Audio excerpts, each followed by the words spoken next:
I'm Sam Merritt, and owner, Full Circle Fuels. I've been doing veg oil conversions, well, sort of like more professionally since 2005. So whenever customers pick up their vehicles, I always give them a once over. What we've done is added a second fuel system. As was always the case, this is your diesel fuel fill cap. It goes to your diesel fuel tank. None of that has changed at all. Fuel gauge on the dashboard, you know, all of that is still just diesel. Everything that I added is underneath the truck, in the cab or under the hood. That's actually one of the coolest, here's the coolest shot, is you have a veggie conversion system with 2 fuel tanks and nothing in the bed. And that's very rare. I had a job working for the Forest Service out in Oregon State, and so every summer I'd sort of have a long drive and was interested in alternative you know, fuels and ways of doing that drive without just burning petroleum products. So bought a diesel Volkswagen Jetta and modified that. There's a pump and a whole system that automatically filters and pumps from the rear tank to the front tank. Rear being your dirty tank, front being your clean tank. But each tank does have its own fill. Typically when you're using the truck, you probably won't interact all that much with the clean fill unless you've gotten known good clean vegetable oil. This is a 28-gallon capacity tank. You want to be able to collect dirty fuel when you find it. Typically your interaction with a restaurant, if you do find fuel, they'll have a lot of it.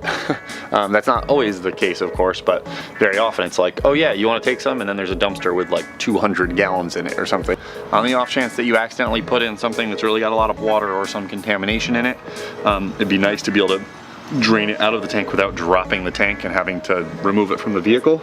To access the drain plug, you just need to remove the skid plate.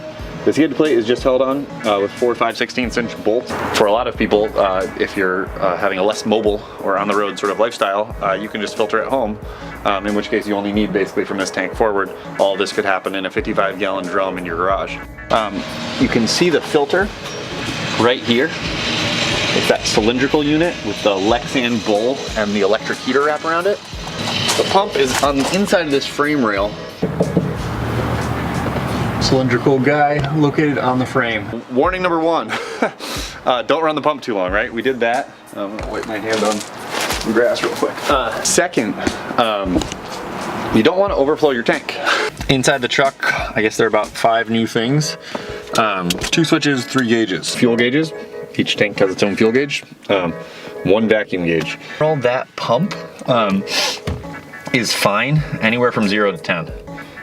But it can only suck so hard, and this is basically giving you an accurate reading of how hard it's sucking, and the thing that causes it to suck harder is restriction, right? And so this is like a live, real-time view of how hard is it to pull diesel fuel out of your diesel tank and push it to the engine. How hard is it to pull veggie fuel out of your veggie tank and push it to the engine. Switches, this is like the heart of the veggie switch, and this is the filtration switch. Daily operation, you start the truck's cold. Start it on diesel, hopefully it's in this position, relaxed position on diesel, because that's where you turned it off. Once the truck is at normal operating temperature, which can just be monitored from your stock thermostat here, you can just drive it, you'll see it's like a little bit more than 1/3 of the way up. But once it's at normal operating temperature, you're good to switch to veggie. To switch to veggie, push the switch up. People are like, oh, that's cool, I want to do that. And then you like help one of your buddies do it, and then you help your dad do it, and then you're like, oh, this is interesting. Maybe there's like a business here that became Full Circle Fuels. I like rented out a little gas station. I mean, it's funny, it's like, I always tell people, it's the only fuel we eat every day, like totally safe, and that's true, but it's still disgusting. You can see those jugs over there, inevitably like jugs and funnels will become part of your life. It always seems like it does for veggie people. So that was in Oberlin, Ohio. For a while I ran that shop with a mechanic. At some point decided I wanted to move back home to the New York area. I actually grew up around here. We're in Hudson right now. So Full Circle Fuels technically sort of has two locations. One in Oberlin, Ohio, one in Hudson, New York. And if you're confused by anything, just call me. Like, I'm always around, and I'm like really happy to answer questions.